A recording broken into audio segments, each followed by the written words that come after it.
मरीम नवाज के दामाद की फैक्ट्री के लिए प्लांट, मरीम नवाज के दामाद की हाउसिंग स्कीम के लिए ग्रिड स्टेशन। ये तरजीहात है, ये है तरजीहात हुकूमत की। जैसे हुसैन नवाज साहब ने अल्हम्दुलिल्लाह कहकर और जो लंदन की फ्लैट्स हैं उनको ऑन कर लिया था और कहा था अल्हम्दुलिल्लाह ये हमारे हैं। कस्में खाई गई, खुदा की कसम कि जब ये पेट्रोल की कीमत बढ़ती है मेरा दिल खून के आंसू होता है, मियाँ साहब का दिल दहल जाता है, कांप जाता है। भाईजान आप ये इतनी देर से ये रज़िया भट्ट का नावल जो सुना रहे थे, मैं समझ नहीं पा रहा हूँ कि इसमें हैरानी की कौन सी बात है। जाहिर है कि जहाँ झूठ बोला जाए, जहाँ कोई अखलाक से गिरी हुई हरकत हो तो दिल तो दुखता है। बिस्मिल्लाह पढ़ के शराब पीने से हलाल नहीं हो जाती। सुअर का गोश्त बिस्मिल्लाह पढ़ के भी खाओ माज़अल्लाह तो जायज नहीं है। इस जमहूरियत से कुछ नहीं होगा। ये सिर्फ बिलावलों, जरदारियों, शरीफों, फलानों, ठिकानों के लिए। इसहाक डार साहब उसी काम के लिए आ रहे हैं जिसके वो माहिर हैं, फिगर फजिंग के वो माहिर हैं, शरीफ खानदान के लिए मनी लॉन्ड्रिंग के वो माहिर हैं। सब्सक्राइब करें और बेल दबाएं ताकि कोई खबर रह न जाए। अब पता चला। बिस्मिल्लाहिर्रहमानिर्रहीम, अस्सलाम वालेकुम। मैं हूं मोहम्मद उसामा गाजी और आप देख रहे हैं अब पता चला। आज के प्रोग्राम में बात करेंगे ऑडियो लीक से उठने वाले तूफान की, डार और डॉलर की वापसी में ताल्लुक और इमरान खान की आखिरी कॉल के लिए तैयारी। खबर यह है कि ऑडियो लीक स्कैंडल ने बड़े बड़े पर्दा नशीनों को बेनकाब कर दिया है। सियासत नहीं, रियासत की गर्दान करने वालों के असल चेहरे कौम के सामने अयां कर दिए हैं। खलवत में पेट्रोल महंगा करने के मशवरे और आवाम में कस्में खा खा कर इस मामले पर अपनी हुकूमत से लाताल्लुकी, आवाम से इज़हार यकजहती के ड्रामे का भी एंड हो गया है। यह भी पता चल गया है कि दुख्तरे पाकिस्तान और कश्मीर की बेटी होने की दावेदार पाबंदी के बावजूद भारत से सस्ता प्लांट खरीदने की तलबगार हस्ती कौन सी है। यह भी खुल गया है कि शरीफ खानदान ने माजी की गलतियों से कोई सबक नहीं सीखा। कल भी अपना खानदान, अपने बच्चे, अपना कारोबार पहली तरजीह था, आज भी यही धंधे जारी हैं। मुल्क सैलाब में डूबा है, मईशत बर्बादी के दहाने पर है, दर दर से भीख मांगी जा रही है, अवाम महंगाई में पिसी जा रही है, बिजली के बिलों तले दबी है, मगर फिर भी खानदान के जाती कामों को तरजीह रखा हुआ है। पहले अपने बच्चे थे, अब अपने बच्चों के बच्चे हैं जिनके लिए सरकारी वसाइल की लूट मार की जा रही है। मरीम नवाज के दामाद की फैक्ट्री के लिए प्लांट, मरीम नवाज के दामाद की हाउसिंग स्कीम के लिए ग्रिड स्टेशन। ये तरजीहात है, ये है तरजीहात हुकूमत की। फिर दावा करते हैं कि एक ठेले की करप्शन साबित हो जाए तो सियासत छोड़ देंगे, मगर जुल्म देखिए कि वज़ीर आज़म हाउस की इतनी बड़ी सिक्योरिटी ब्रीच होने के बावजूद शर्म और हया से आरी बयान जारी किए जा रहे हैं। राना सनाउल्लाह इसे अपनी गुड गवर्नेंस की गवाही करार दे रहे हैं कि यह राज जो खुला है, इलेक्शन कमीशन जैसा खुद मुख्तार इदारा मुबैना तौर पर लंदन से आने वाली हिदायत पर चल रहा है। इस ऑडियो लीक की हर नई किस्त हुकूमत और खास तौर पर नून लीग के मुंह पर कालक मल रही है, मगर कोई फर्क नहीं पड़ता क्योंकि इनकी तरजीह अवाम है न रियासत। इनकी अव्वलीन तरजीह सिर्फ अपनी सियासत, अपने मफादात, अपने मुकदमात हैं। पहले दिन से ये लोग अपने केसेस मुआफ कराने पर, अपने लोगों को नवाजने पर लगे हुए हैं। अवाम को 1 रुपए का रिलीफ देने के लिए ये हुकूमत तैयार नहीं, मगर अशराफिया के लिए टोल टैक्स भी मुआफ है, लग्जरी गाड़ियों की दरामद की ड्यूटी भी मुआफ है, इन्हें 2400 अरब की करप्शन के केसेस भी मुआफ हैं, मगर अवाम को बिजली के बिल मुआफ नहीं हो सकते। अब एक सजा याफ्ता मुजरिम को लंदन से बुलवाकर वजीर खजाना बनाया जा रहा है। शोर किया जा रहा है कि डार की आमद से पहले डॉलर की कीमत वापस आ रही है। जैसे आज ऑडियो लीक से राज खुले हैं, क्या खबर कल ये राज भी खुल जाए कि डॉलर डार की वापसी की राह हमवार करने के लिए ही मसनूई तौर पर ऊपर ले जाया गया। दूसरी तरफ इमरान खान अपनी हकीकी आज़ादी की तहरीक में तेजी ला रहे हैं। आज इमरान खान ने एक दिन में 3 सेमिनार से खिताब करके हुकूमत की नींदें उड़ाई। आज इमरान खान ने पहले लाहौर कॉलेज यूनिवर्सिटी के तलबा, फिर ताजिर बरादरी और आखिर में उलमा मुशाइख के सेमिनार से खिताब किया। सबको इमरान खान की आखिरी कॉल का इंतजार है, मगर कहा यह भी जा रहा है कि शायद आखिरी कॉल की जरूरत ही ना पड़े, हुकूमत अपनी नाअहली, नालायकी और स्कैंडल्स के बोझ से खुद ही गिर जाए। क्या ऐसा कुछ मुमकिन है या नहीं? ऑडियो लीक स्कैंडल में मजीद क्या इंकशाफात हो सकते हैं, इसके असरात क्या होंगे, इसी पर बात करेंगे। सदीक जान नूरुल आरफीन मेरे साथ है। सदीक, जिस तरह कहा जा रहा है और भी ऑडियोज हैं, अब नेशनल सिक्योरिटी कमेटी का इजलास बुलाया जा रहा है, लेकिन दुनिया में कोई भी मुल्क होता, मैं मुहज़्ज़ब मुल्क नहीं कहता, कोई भी मुल्क होता तो इसी पर हुकूमत चली जाती कि वहां बैठकर, प्राइम मिनिस्टर हाउस में बैठकर किस तरह से जाती कारोबार चल रहे हैं।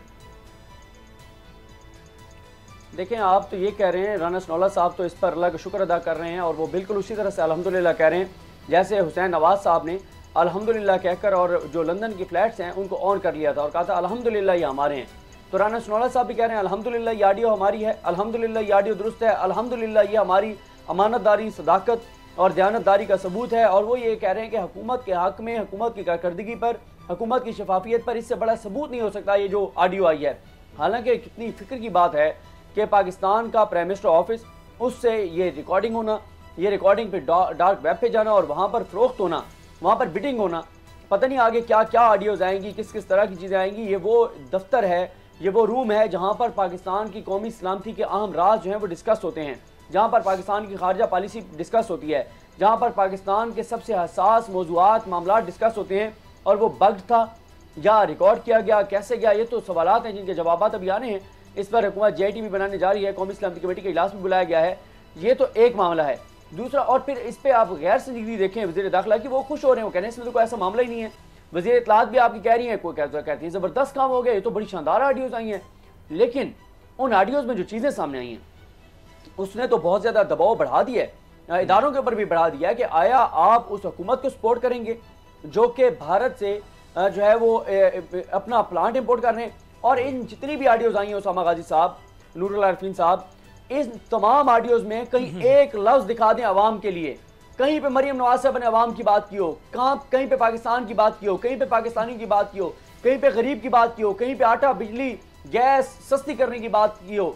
इसने तो कच्चा चट्टा खोल के रख दिया है कि अपने ज़ाती मामलात चला रहे हैं, अपने ज़ाती मामलात, अपनी चीज़ें, अपने दामाद के काम करवा रही हैं मरियम नवाज साहबा। मरियम नवाज साहबा ट्विटर पर तो लिख देती हैं उफ, वहाँ पे क्यों नहीं कहती कि जनाब आप पेट्रोल सस्ता करें। वहाँ तो कह रही है शहबाज शरीफ साहब आप क्यों सस्ता, आप क्यों समरी मुस्तरद की है, आप बढ़ाएं पेट्रोल की कीमतें, ये ज़रूरी है।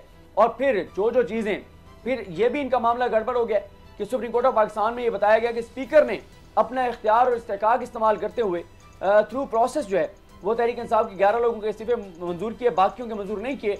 अब ये भी सामने आ गया है कि स्पीकर तो मौजूद ही नहीं थे उस मीटिंग में जहाँ पर डिस्कस हुआ और फैसला लंदन में हुआ है। तो ये ऑडियोज बहुत डैमेजिंग है और मेरे लिए तो है जो है वो एक कंसर्न की बात यह है कि पता नहीं आगे कौन कौन सी ऑडियोज आएंगी और हो सकता है उसमें पाकिस्तान के बहुत हसास मौज़ूआत डिस्कस हो रही हों और पाकिस्तान की हुकूमत और इदारों के लिए बड़ी मुश्किलात खड़ी हो सकती हैं। पता नहीं भी ये कौन खरीदेगा, ये जो सारा डाटा है क्या होगा और मजीद किस तरह से डाटा जो है सामने आता है, यकीनन तशवीश की बात है। इसीलिए अहम इजलास भी हो रहे हैं। नूरुल आरिफीन, कस्में खाई गई, खुदा की कसम कि जब ये पेट्रोल की कीमत बढ़ती है मेरा दिल खून के आंसू होता है, मियाँ साहब का दिल दहल जाता है, कांप जाता है, टूट जाता है। शहबाज शरीफ साहब $1 भी नीचे आएगा तो कीमत कम करेंगे, ये कस्में खा खा कर सबके सामने। और उसके बाद ओन कर रही हैं, ये नहीं कह रही कि नहीं है, कह रही है कि जी वो अंकल हमें बढ़ानी पड़ेगी पेट्रोल की कीमत। और फिर कहती है हमें इश्यूज क्रिएट करने पड़ेंगे, यानी कि ताकि लोगों का ध्यान इस तरफ से हट जाए। प्राइम मिनिस्टर हाउस में बैठ कर क्या स्कीमें, जैसे मैं तो समझ नहीं आ रही, जैसे कोई अजीब से एक गेम नहीं खेली जा रही होती कौम के साथ कि अच्छा क्या इशू क्रिएट करना है, पेट्रोल की कीमत फिर किस तरह बढ़ानी है, किस तरह हमने अच्छा। और ये बात शर्म क्या आ रही है कि जी लोगों को पता लग जाएगा, प्लांट बनाने में कोई मसला नहीं है, 2 नंबरी करने में मसला नहीं है, पता ना लग जाए ICC में, काबीना में, तो किसी और मुल्क से ले आओ, वहां ये डिसाइड हो रहा है किसी और मुल्क से ले आओ। और सोसाइटी पर ग्रिड का मामला वो तो कोई मसला ही नहीं है, वो तो ऐसे ही हो जाएगा।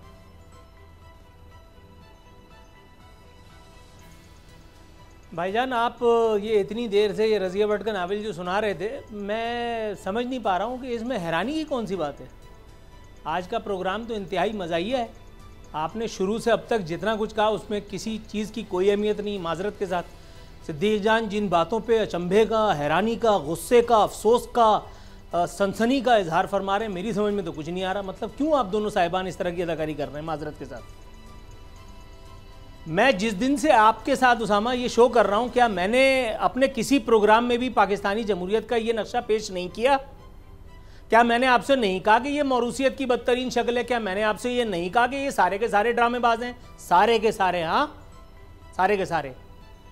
क्या मैंने आपसे नहीं कहा कि ये सारे अदाकार हैं? क्या मैंने आपसे नहीं कहा कि ये सारे सिक्योरिटी रिस्क हैं? क्या मैंने आपसे नहीं कहा कि ये अवाम का इनको कोई एहसास नहीं है? क्या मैंने आपसे, कौन सी ऐसी बात हो गई भाई? सिद्दीक जान कह रहे हो ओहो सिक्योरिटी को खतरा, और भाई पानी पियो, सिक्योरिटी को कोई खतरा नहीं है। सिक्योरिटी को खतरा तुमसे और मुझसे। बाहर किसी को, खुदा रसूल की कसम, इंडिया, अमेरिका, इसराइल, किसी को हमारी नहीं पड़ी। हम किसी के लिए अहमियत ही नहीं रखते, हम किसी के लिए खतरा नहीं, हम खुद अपने लिए खतरा है। किसी को हमारे लिए खतरा नहीं बनने की जरूरत है। सिक्योरिटी तो आपकी उस वक्त भी खतरा नहीं बनी थी भाईजान जब आपने बाहर से बुला करके और अपना IMF के एक चमचे को, प्यादे को अपना जो है वो वजारत खजाना, सॉरी स्टेट बैंक दे दिया था। सिक्योरिटी को उस वक्त भी खतरा नहीं हुआ था कि जब हमने मुशीर कौमी सलामती एक बाहर से आए हुए आदमी को दे दिया था। वो कहाँ है अब? बात निकलेगी तो फिर दूर तलक जाएगी। लोग बेवजह उदासी का सबब पूछेंगे, ये भी पूछेंगे कि तुम इतनी परेशान क्यों हो। उंगलियां उठेंगी सूखे हुए बालों की तरफ, एक नजर देखेंगे गुजरे हुए सालों की तरफ। जगजीत सिंह की गजल है, लिंक भेजूंगा आपको, सुनिएगा। कौन सी ऐसी बात हो गई है भाई? नवाज शरीफ पहले सज्जन जिंदाल यहां आकर के मरी में इससे मुलाकात करके इस पूरे घराने से गया। आप लोगों ने इतना बाजा बजा दिया, मैं तो हैरान हो रहा हूं भाई। या तो अब नेक्स्ट अब हम ये तय कर लेंगे कि इंट्रो से पहले या तो मुझसे कोई आप तबर्रा वगैरह फरमा लिया कीजिए, ताकि पता चल जाए कि ये बातें मैंने कही है या नहीं। मैं अपनी इल्मियत बिलावजह नहीं झाड़ रहा, लेकिन मुझे इंतहाई अफसोस हो रहा है कि 10 मिनट से मैं किस किस्म की बेसरोपा गुफ्तगू सुन रहा हूँ। ये बातें मैं पता नहीं कब कर चुका हूँ। नवाज शरीफ का इंडिया से कुर्बत नवाज शरीफ की मोदी की माँ को दी गई साड़ियों से साबित नहीं होती। उसामा साहब, सिद्दीक जान, वो जो शालें गई थी मोदी की मां के लिए नवाज शरीफ के दौर में, आपको उस वक्त अखबार पढ़ना नहीं आया था मेरे भाई? यार कोई खुदा का खौफ करो भाई। 10 मिनट हमने किन चीजों पे लगा दिए? कोई मौसम की बात करो, कोई सितारा सपना लान के फजाइल बताओ, कोई आगे की बात करो, कोई मतलब कोई ऐसी बात करो जिससे हो जाए, या इंतहाई उदासी हो। इन दोनों बातों से तो कुछ भी नहीं हो रहा, इसलिए कि ये सब पुरानी बातें हैं। मैं पहले भी कह चुका हूं कि वो एक आदमी कि जो पेट्रोल बढ़ाने की खबर पर पांव पटकता हुआ कमरे से चला जाता है, वो गुस्से में जहाज में बैठ करके पाकिस्तान क्यों नहीं आ जाता? नवाज शरीफ के बारे में मैंने कहा था, निकालें अपना प्रोग्राम, आर्काइव से निकालें। आरफीन, ये सब टोपी ड्रामा है। ये आपके ये एक मिनट उसामा, 1 मिनट नहीं, अब मैं खेलूंगा भाईजान। ये आपके इसे एक लानत ज़दा निजाम पर तमाचा है। ये उन तमाम जमहूरियत वालों के मुंह पे तमाचा है। ये उन तमाम लोगों के मुंह पे तमाचा है जो मुल्क में जमहूरियत को इंतकाम भी करार देते हैं और ये भी कहते हैं कि जमहूरियत चलेगी, तसलसल आएगा। और भाई कुछ नहीं आएगा। बिस्मिल्लाह पढ़ के शराब पीने से हलाल नहीं हो जाती। सुअर का गोश्त बिस्मिल्लाह पढ़ के भी खाओ माज़अल्लाह तो जायज नहीं है। इस जमहूरियत से कुछ नहीं होगा। ये सिर्फ बिलावलों, जरदारियों, शरीफों, फलानों, ठिकानों के लिए, तुम्हारे मेरे लिए इसमें कुछ भी नहीं है। हम किस बात पे बहस कर रहे हैं? इतनी देर बोला हूं, वक्त तो हो ही गया होगा। नहीं, बस कुछ ही वक्त रह गया, हमें अगली खबर पर भी आना है। आपकी बात जरूर आरफीन, आप ये बातें करते रहे, लेकिन जाहिर है कि जहां झूठ बोला जाए, जहां कोई अखलाक से गिरी हुई हरकत हो, तो दिल तो दुखता है।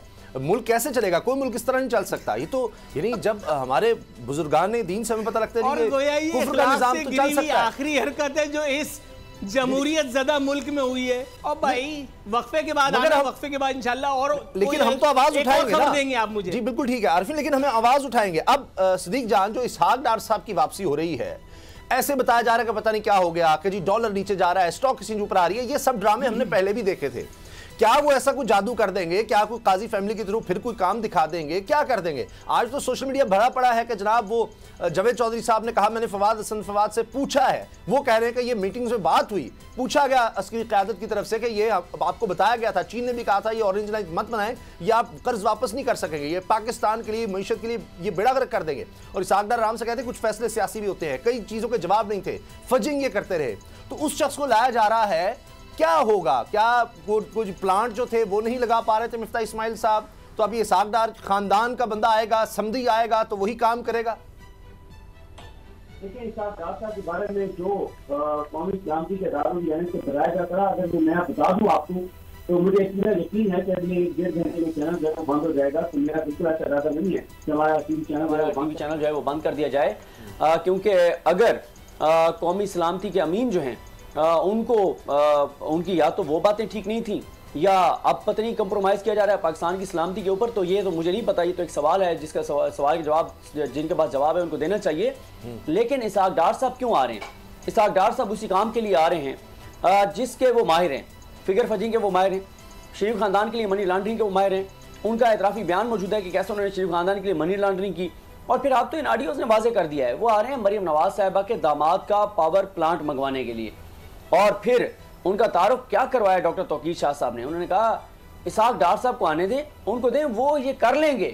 कि कैसे कर लेंगे? जैसे उन्होंने मियाँ साहब की गाड़ी रिव्यू करवा ली थी और बगैर ECC में ले जाए, बगैर काबीने में ले जाए, तो वो इन 2 नंबरियों के माहिर हैं। जिस तरह से कई गुना उनके असास जायदादें बढ़ गई और कोई पता नहीं है, वो इन चीज़ों के माहिर हैं और वो आएंगे और इस तरह से करेंगे। पहले भी ये भी बताया जाता रहा हमें कि उन्होंने डॉलर का रेट फिक्स रखकर और पाकिस्तान के कौमी ख़जाने से कर्जे ले लेकर उसके डॉलर फ्लोट करते थे मार्केट में और फिक्स रखते थे, और उन्होंने बड़ा जुल्म किया। पाकिस्तान की मुईशत की तबाही का जिम्मेदार अगर किसी एक शख्स को करार दिया जाता था तो उसका नाम इसाक डार है, और अब वो बड़े प्रोटोकॉल के साथ आ रहे हैं, वज़ीर-ए-आज़म के जहाज़ में आ रहे हैं, वज़ीर-ए-आज़म के जहाज़ में भागे, वज़ीर-ए-आज़म के जहाज़ में वापस आ रहे हैं। और ये सूरत हाल है आपके मुल्क की। पूरी दुनिया में आपका तमाशा बन रहा है। 22-23 करोड़ लोगों का गम और गुस्सा बढ़ेगा, लोग रिएक्ट करेंगे, लोगों में नफरत बढ़ेगी, फिर कोई वाक़या होगा तो फिर कहा जाएगा बड़ी बदतमीजी हो गई है। जब आप मुल्क के साथ बदतमीजी करेंगे, जब आप मुल्क के साथ बदतहजीबी करेंगे, जब आप मुल्क के आइन और कानून के साथ खिलवाड़ करेंगे, जब आप अपनी करप्शन लूट मार के में सहूलतकार जो है उनको इस तरह से आके कौमी खजाने पर बिठाएंगे तो फिर लोग रिएक्ट करेंगे। मुझे बताएं, अगर इसाक डार साहब इतने ही काबिल हैं तो शरीफ खानदान ने अपनी किसी फैक्ट्री में, किसी मिल में इनको क्यों नहीं लगाया? इनको पाकिस्तान के कौमी खजाने पे क्यों बिठाना है? क्योंकि वो माहिर हैं कौमी खजाने से लूट मार करके, मनी लॉन्ड्रिंग करके और उसको फिर बेहतरीन अंदाज में बाहर भिजवाने की इस चीज़ के वो माहिर हैं, और इस काम के लिए उनको लाया जा रहा है। वो बेहतरीन अंदाज में करेंगे। फिर हमें साल बाद बताया जाएगा कि उस वक्त बड़ी गलती हो गई थी उनको लाने की, उन्होंने तबाह कर दिया, बर्बाद कर दिया। और इस मुल्क की बदकिस्मती देखिए कि जहां पर शरीफ खानदान के जाती मामलात की कीमत ये मुल्क अदा कर रहा है। मुझे बताएं, मिफ्ता इस्माइल जो हैं उनको जिस तरह से हटाया जा रहा है, मरीम नवाज साहिबा की जो ऑडियो सामने आई है, इसका मतलब यह है कि उनको लगाने का फैसला गलत था। अब बताएं, अरबों डॉलर जो मुल्क के डूब गए, जो मुल्क का अरबों डॉलर का नुकसान हो गया, कौन जिम्मेदार है? किसके ऊपर एफआईआर कटवाई चल रहा है? कौन मुजरिम है? बिल्कुल कौन सही है, सबसे जिम्मेदार है? लेकिन नूर आरफीन, आप कहते थे कि जी मिफ्ता इस्माइल साहब को तो ड्राइवर रख लेना चाहिए, वो तो फैक्ट्री के मालिक हैं, अरबपति आदमी हैं, तो ये डार साहब आकर डॉलर भी सही कर लेंगे, सारा कुछ ठीक कर लेंगे? डार साहब कुछ करेंगे या नहीं करेंगे भाई, मैं जो कह रहा हूँ वो बात वहीं से शुरू करता हूँ कि डार साहब की वापसी बहुत सारों के मुंह पे तमाचा है। ये आपको शऊर देता है कि वो जो आप बता रहे थे ना कि फलाने लोगों को शऊर दे दिया, फलाने लोगों को फलां दे दिया, कक नहीं मिला, कुछ नहीं मिला। आज भी ये सिस्टम उसी तरह से चल रहा है। 5 साल तक ये आदमी केले के छिलके में ज़िंदगी जी रहा था। 5 साल के बाद इसको इजराइल अलैहिस्सलाम से जो है वो छुटकारा किसने दिला दिया भाई? आज तक मैंने कोई डॉक्टर, कोई तबीब ऐसा नहीं देखा कि जिसको देख के इजराइल अलैहिस्सलाम फरार हासिल कर लेते हो माज़अल्लाह। ये ना किसी वैद्य के पास गया, ना किसी पंसारी के पास इसको देखा। ये और नवाज शरीफ दोनों वहाँ बिन साजन झूला झूलूं मैं वादा कैसे भूलूं सावन के गीत गा रहे हैं, पोलो ग्राउंड में घोड़ों की जो है वो करतब देख रहे हैं, अपने नवासे की जो है वो होशियारियां देख रहे हैं। ठीक। पाकिस्तान का फरसूदा निज़ाम। ठीक। जी जी जी आरफीन, बहुत माजरत, आप ज़बरदस्त तरीके से अपना मौक़िफ़ दे रहे थे, अपना तज्ज़िया, लेकिन मुझे ब्रेक का चूँकि कहा जा रहा है, न्यूज़ अपडेट्स हैं, ब्रेक के बाद बात करेंगे कि कुछ और ऑडियोज़ का कहा जाने वाली। इमरान खान साहब ने कहा है कि ऐसी भी ऑडियो सुना आ रही है कि जिसमें मरीम कह रही हैं कि जी हम इलेक्शन कमिश्नर से इमरान खान को नाअहल करवा देते हैं। ब्रेक के बाद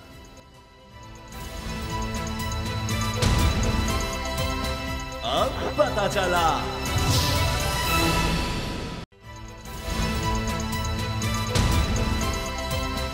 अब पता चला। साबिक़ वज़ीर-ए-आज़म इमरान खान साहब ने 3 सेमिनार से खिताब किया, उलमा मशाइख से किया, ताजरों से किया और गवर्नमेंट कॉलेज यूनिवर्सिटी में तलबा से खिताब किया। अब इस पर मरीम नवाज साहिबा नून लीग बहुत ज़्यादा भड़क गई है। कहा जा रहा है जी गवर्नर पंजाब इस पर नोटिस ले रहे हैं, चांसलर वो हैं और vice chancellor government college university के, उनके साथ कुछ किया जाएगा क्योंकि मरीम ने कहा है कि ये नहीं बर्दाश्त हो सकता कि इमरान खान किस तरह से वहाँ जाकर तलबा से खिताब कर सकते हैं। ये सियासत हो रही है पूरी दुनिया में। सियासत का आगाज़ या सियासी शऊर का आगाज़ हम देखते हैं इंस्टीट्यूशन से ही होता है, और इमरान खान साहब को तो बाहर ऐसी यूनिवर्सिटियाँ जहाँ मरीम साहबा भी फ़ख्र करती हैं कि उनके बच्चे भी वहाँ पढ़े, वैसे तो बाहर ही पढ़े हैं, तो वहाँ पर बुलाकर अमेरिका बरतानिया में इमरान खान साहब से लेक्चर दिलवाए गए लीडरशिप के हवाले से, ज़िंदगी के हवाले से।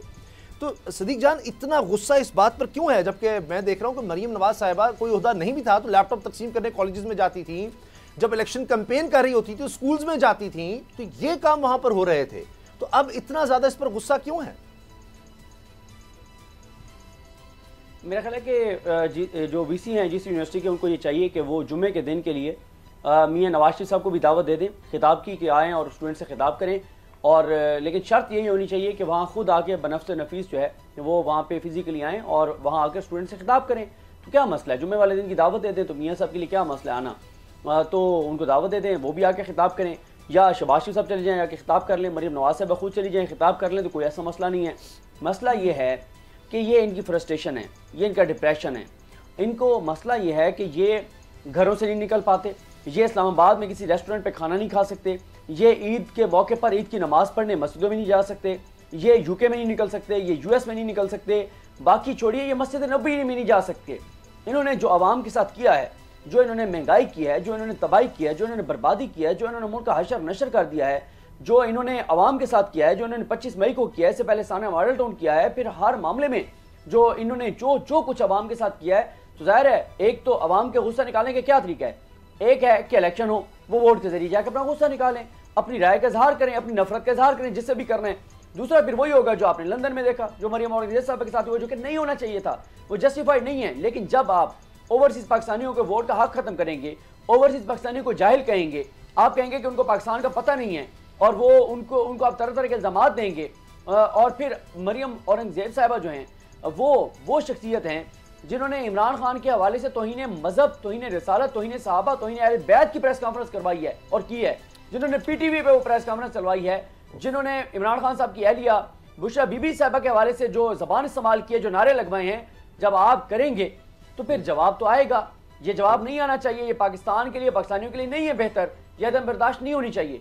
लेकिन जिस तरह से इस जमात ने मुल्क के साथ किया है, पाकिस्तानियों के साथ किया है, तो और तो ये कहीं मिलते नहीं है, तो जहां नजर आ जाते हैं छुप के, तो वहां लोग रिएक्ट करते हैं। दूसरी चीज ये, तो बात ये है जान कि मैंने आपको बता दिया है। जी, ये बताएं कि इमरान खान साहब कह रहे हैं कि जिन्होंने सुना है कि कोई ऐसी ऑडियो भी है जिसमें मरीम साहबा कह रही हैं नवाज शरीफ साहब को कि जी हम इलेक्शन कमिश्नर से इमरान खान को तोशाखाना में नाहल करवा देते हैं।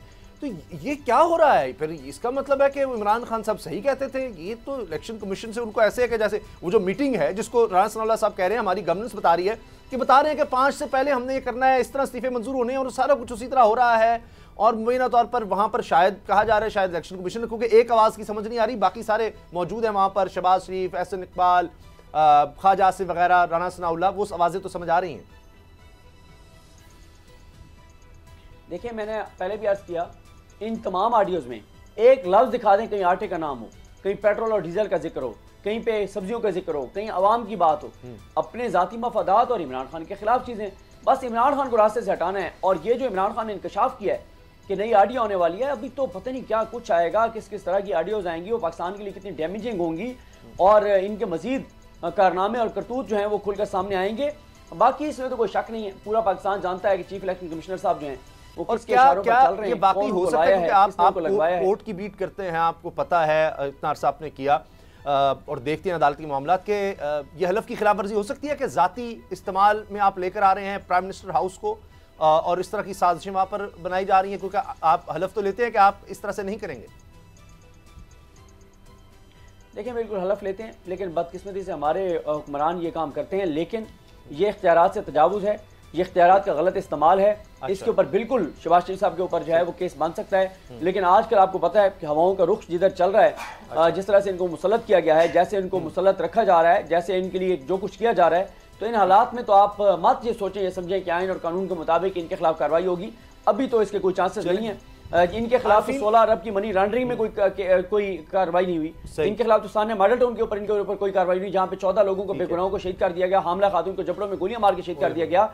इन्होंने तो 25 मई को जो किया उस पर इनके खिलाफ कोई कार्रवाई नहीं हुई। जो इन्होंने हुदैबिया का केस था उसमें कोई कार्रवाई नहीं हुई। जितने करप्शन लूट मार के केसेस नैब में, FIA में, किसी जगह पे कोई कार्रवाई नहीं हुई। ये छोटा सा मामला है उन सब। बात याद आ गई, सिरिल आलमेडा ने ट्वीट किया कि वो सारा डॉन लीक्स का भी आपको पता है, वहां से भी उनको शोहरत मिली कि सिरिल आलमेडा कहते हैं कि जी पाकिस्तान के साथ 2 जो बड़े मामलात हैं ना खराब हमारी सारी इकोनॉमी के साथ, वो ये है, एक तो हाउसिंग सोसाइटियाँ और दूसरा ये जो IPPs का मामला है, यानी ये सारा बिजली का, वो दोनों उस ऑडियो लीक में नजर आ रहे हैं कि दामाद साहब जो हैं, दामाद आला वो कह रहे हैं। खैर, इमरान खान साहब ने आज क्या कहा है आपको दिखाते हैं, उस पर आरफीन से तज्जिया। जी आरिफीन, एक तो ये जो आपने सुना इस पर ज़रूर बात कीजिएगा, और साथ ये कि अब किससे लेक्चर दिलाएं मरीम साहबा का गुस्सा ठंडा करने के लिए, क्योंकि वीसी के खिलाफ वरना कार्रवाई हो जाएगी। हमजा शहबाज साहब से जो कहते हैं बच्चों करप्शन तो होती है कोई बात नहीं, या ऐसे इकबाल साहब से जो कहते हैं पाकिस्तान में उतनी करप्शन है जितनी दुनिया में।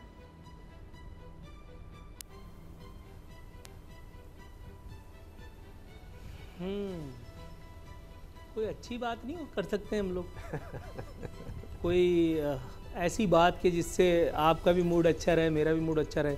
कराची में वैसे अल्लाह का शुक्र है आजकल मौसम ठीक है, बरसात का जो है वो सिलसिला ख़त्म हुआ है। बस गाड़ी उछलते कूदते ऑफिस तक पहुंच जाती है और उसके बाद बस प्रोग्राम करके घर। मेरा ख्याल है जवाब इसी में ढूंढ लीजिए कहीं आप, या अगला कोई सवाल है तो वो कर दीजिए। देखिए हमारा चूँकि पॉलिटिकल शो है, अब हमने ब्रेक के बाद आरफी नामा पर भी आना है, उसमें भी कराची की तफसील से हम बात करेंगे। कुछ चीज़ें मैंने आपको भेजी भी थी, लेकिन जाहिर है कि उसमें मौजू थोड़ा और है। लेकिन ये जो बातें हमारे सियासतदान कर रहे हैं, तो हम सियासत तो आगे इन्हीं के थ्रू बढ़ेगी जिस तरह की ये बातें कर रहे हैं। चलिए इमरान खान साहब का आपके ख्याल से होना चाहिए था लेक्चर या नहीं, या खिताब, लेक्चर तो नहीं कहेंगे? नहीं, इमरान खान का नहीं होना। देखो भाई, झूठ मुझसे नहीं बोला जाता, ये मेरा वीक पॉइंट है। अगर लेक्चर इमरान खान नहीं देगा तो कौन देगा? मैं दूंगा यार भाई, जो उसका स्ट्रेंथ है वो उसकी स्ट्रेंथ है। यहाँ इमरान खान की जगह पे नवाज शरीफ नहीं खड़ा हो सकता। मरियम नवाज या मरियम औरंगजेब या सिद्दीक जान या उसामा गाजी, हम उसकी पासिंग भी नहीं है। जो उसका स्ट्रेंथ है यार, ही इज़ एन आइकन। चलिए ब्रेक का मुझे कहा जा रहा है, ब्रेक के बाद आरफी नामा बड़ा इस्तीफा आ गया है जनाब। क्या कराची के हालात बदलने वाले हैं? इस्तीफे की वजह क्या है? इसके बाद क्या होगा? ब्रेक के बाद।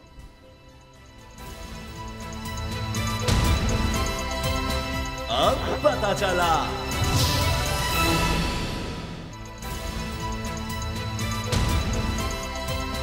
अब पता चला। वक्त है आरफी नामा का। पाकिस्तान का सबसे बड़ा शहर कराची, वहां से एक बड़े इस्तीफे की खबर आ गई। जी आरफीन।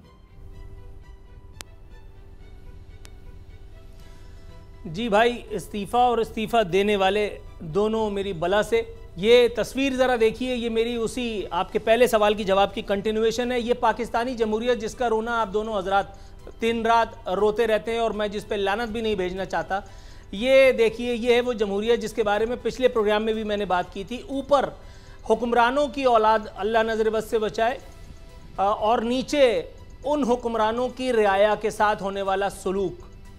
अब देखिए, एक माँ की गोद में सिंध की धरती में सैलाब से उसके बाद पैदा होने वाले मुताद्दी अमराज से जाँ बहक होने वाले एक बच्चे की कथा। लूप 2 चलाओ भाई। ये सिंध की धरती में एक माँ ने एक बच्चे को, ये देखिए इसका चेहरा अगर करीब से आप देख पाएं, अगर इतनी ताब आप में है, इस बच्चे ने क्या कसूर किया था भाई? ये सिर्फ वोट डालने के काबिल नहीं था, ये इसका जुर्म था। ये बेचारा भुट्टो वालों की धरती पे पैदा हो गया था, जहां बेनज़ीर भुट्टो की शहादत जो है वो जमहूरियत के लिए हुई थी, जहां मीर मुर्तज़ा भुट्टो जमहूरियत के लिए शहीद हुए थे, जहां बेनज़ीर के वालिद साहब जुल्फ़िकार अली भुट्टो जो है वो आपके और मेरे लिए शहीद हो गए थे। इसलिए वाजिब था कि इस बच्चे की जान ले ली जाए। इसलिए इस औरत का बैन करना बिल्कुल ठीक है। ये मक्र कर रहे हैं ये लोग, इनके ऊपर फौजदारी मुकदमा, बगावत का मुकदमा कायम होना चाहिए। इस बच्चे की आंखें देखो उसामा साहब, इसमें आपको भुट्टो वालों की नजर आएगी तस्वीर। ये FIR है उन तमाम लानतज़दा निजाम के हामी लोगों पर जो दिन रात जमहूरियत का बखान करते हैं, जिनको जमहूरियत चाहिए। जमहूर वालों, जमहूरियत से अपने बच्चे बचा लो। अब देखें, एक यूरोप से आने वाले वो जो तीसरा लूप है भाई, वो चलाओ। सिंध में लाड़काना के लोग, मासूम बच्चे की टांग टूटी हुई है, उसका बाप बैन कर रहा है। और ये भी अल्लाह का शुक्र है, एक चांडियो भाई ने ट्विटर पे लगाई है, मैं तो चलो सन ऑफ द सॉइल नहीं हूं, मैं तो मटरवा हूं, मैं तो चलो पैदागीर समझा जाता हूं, मैं रस्सागीर हूं, मैं बाहर से आया था, मुझे पनाह दी थी आप लोगों ने। ये आपके वाले हैं। ये इस बच्चे ने क्या किया था? ये डॉक्टर को चीख चीख के इसके बच्चे की टांग टूटी हुई है, कोई डॉक्टर नहीं आ रहा। क्यों? इसलिए कि इस बच्चे का नाम भुट्टो नहीं है, ये जरदारी खानदान का नहीं है। मुर्तजा आप दिन रात झूठ बोलते रहे, बिलावल दिन रात झूठ बोलते रहे। जब नाम पूछो कार्डियो का बता देते हैं। कार्डियो में टांग टूटे का इलाज होता है। जब कादिर पटेल जैसे लोग वजीर सेहत बनेंगे और बिलावल जैसे लोग हमारे सर के ताज होंगे, यार इनको हटा दो, इसलिए ऑल फॉल निकल जाएगा। अभी इनका नंबर नहीं है, अभी इनको हटाओ यहां से। ये देखो, ये है जमहूरियत की FIR। अब आप देखिए एक और वो खबर चलाओ यार, जैकबाबाद के रिलीफ कैंप में जुड़वा बच्चे इंतकाल कर गए। कादिर पटेल को बाहर करो। जैकबाबाद के रिलीफ कैंप में जुड़वा बच्चे इंतकाल कर गए, वो जो खबर है, ये बच्चे सिविल अस्पताल में पैदा हुए थे भाईजान, और उसके बाद सैलाब मुतासिरा माँ को, भाई ये कादिर पटेल माँ कैसे बन सकता है? कादिर पटेल है यार ये। अच्छा जी आरफीन, लवाकिन का कहना है कि कैंप मुंतकिल होने के बाद इलाज न होने की वजह से ये दोनों बच्चे इंतकाल कर गए। ये दोनों बच्चे, ये फिर मुर्तजा वहाब की जान पकड़ ली। अब आप आ जाइए, चलो दोबारा कादिर पटेल पे आ जाओ। भाई ये इतने भंड नहीं मारो यार, तनख्वाह काट दूंगा। आगे बढ़ो। कादिर पटेल साहब फरमा रहे हैं, ये देखिए हमारी अशराफिया का मिजाज, उनको इन सब अमवात से कोई मसला नहीं है, उनको प्रॉब्लम कोई नहीं है। कादिर पटेल कह रहे हैं इमरान के मर्ज का इलाज हैदराबाद के अस्पताल में है। इमरान के मर्ज का इलाज हो सकता है, इमरान खान को कोई मर्ज हो, मुझे क्या लेने देना यार? मैं कौन मामा हूं? मुझे क्या लेने देना भाई? जिसको इलाज कराना है उसका इलाज कराता रहे। इमरान खान के मर्ज का इलाज अस्पताल में हैदराबाद के है या नहीं है, लेकिन तुम लोगों की इस बेइज्जती का इलाज कौन करेगा? तुम लोगों की इस बेइज्जती का इलाज कौन करेगा कि तुम लोगों को चाहे बच्चे मर जाए, चाहे बूढ़ा मर जाए, चाहे जवान मर जाए, तुम्हारे लबों पे जिए भुट्टो, तुम्हारे लबों पे यह है कि भुट्टो ने पासपोर्ट दिया, तुम्हारे लबों पे यह है कि बेनजीर ने जमहूरियत के लिए कुर्बानी दी। सवाल चना जवाब गंदुम, ये तो सवाल ही नहीं है मेरा, ये तो सवाल ही नहीं है मेरा। अब आ जाओ मुर्तजा वहाब पर। मुर्तजा वहाब का वो जो स्टेटमेंट है, शहर में जराइम की सूरत-ए-हाल तशवीशनाक नहीं। आप देखिए कि ये वो है हस्ती कि जिससे आज हमारी अल्लाह का शुक्र है जान छूट गई है। ये इतनी नाबगैर रोजगार शख्सियत थी, ये ऐसा आदमी था, अल्लाह ताला इसका इकबाल अब बुलंद ना करे, क्योंकि ये इस्तीफा दे गया। कह रहे हैं शहर में जराइम की सूरत-ए-हाल तशवीशनाक नहीं। उसामा साहब कोई महफूज नहीं है, कोई। वो CCTV फुटेज लगाओ, मुझे एक बंदी को दौड़ा करके और उसका वो पर्स छीना है, वो जो वीडियो है वो CCTV लगाओ। ये फरमा रहे हैं कि ये देखिए, अब ये पूछो मुर्तजा वहाब से, बिलावल से ये पूछो कि ये औरत तुम्हारे घर की कोई होती, ये औरत मेरे या उसामा के या किसी और के घर की इज्जत होती, इसको कोई और इसी तरह से माज़अल्लाह दौड़ा करके इसके साथ ये सलूक करता, ये हरासमेंट करता, इसको इसी तरह से अपने मता से महरूम कर दिया जाता, तब भी तुम यही बेशर्मी वाला बयान देते। कराची में जराइम की सूरत-ए-हाल तशवीशनाक कब होगी मुर्तजा वहाब? जब तुम्हें तुम्हारी गाड़ी से रोक करके, उतार करके तुम्हारे हर चीज से महरूम कर दिया जाएगा, उस गुरूर से भी जो तुम्हारे सर में समाया हुआ है।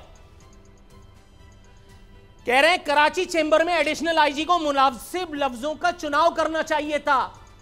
इसे कहते हैं अंधा काने को रोशनी दे रहा है।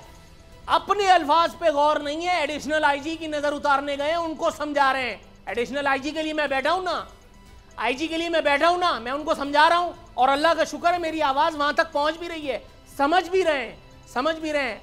अगले किसी प्रोग्राम में बताऊंगा मुझे कैसे समझाने की कोशिश हो रही है। मुर्तजा वहाब की खिदमत में पेश खिदमत है ये खबरें जराइम की। कराची के इस शहर में शार फैसल डाकुओं ने मज़ाहमत पर नौजवान को कत्ल कर दिया। वो खबर लगाओ यार, लूप नंबर 5। 2 माह कबल शादी हुई थी इस नौजवान की, छीना झपटी पर इस बंदे को इसकी जान सरेराह ले ली गई। लेकिन मुर्तजा वहाब के नजदीक शहर में जराइम की सूरत-ए-हाल तशवीशनाक नहीं है। आगे बढ़ जाओ, लूप नंबर 6। डकैती मज़ाहमत पर एक और नौजवान जिंदगी की बाजी हार गया। इतवार की दोपहर औरंगी में डाकुओं ने लूट मार में मज़ाहमत पर इस्माइल को गोली मारकर हलाक कर दिया। इससे अगली खबर ये देखिए, ये भी मैंने घर में नहीं छापी। मुर्तजा वहाब इस अखबार की डिक्लेरेशन कैंसिल नहीं करा सकते, सबूत के साथ बात कर रहा हूं। और बढ़ जाओ, मुर्तजा वहाब जिनको जराइम पर तबसरे की फुर्सत थी, उनकी नाक के नीचे क्या क्या हो रहा था, बीइंग एडमिनिस्ट्रेटर, उनका काम था कि शहर में डेंगू की सूरत-ए-हाल पर काबू पाने के लिए कुछ ना कुछ। चलें, अब बड़ी दास्तान है, सिर्फ कराची नहीं पूरे सिंध के हालात आपने देखे हैं। इतने वक्त में जिस तरह जो बात हो सकती थी आरफीन ने आप तक पहुंचाई है। फैसला आप लोगों ने करना है कि क्या हो रहा है पाकिस्तान में। प्रोग्राम देखने का शुक्रिया, इजाज़त दीजिए, अल्लाह हाफ़िज़।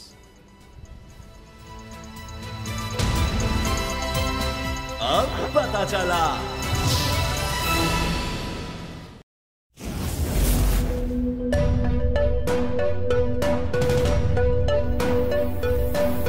यहाँ सबको सिर्फ 1 मिनट मिलेगा। And your time starts now.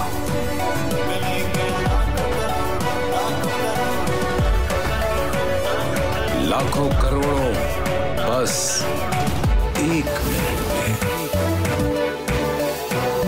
जीतो 1 मिनट में, जीतो 1 मिनट में, जीतो 1 मिनट में, जीतो 1 मिनट में।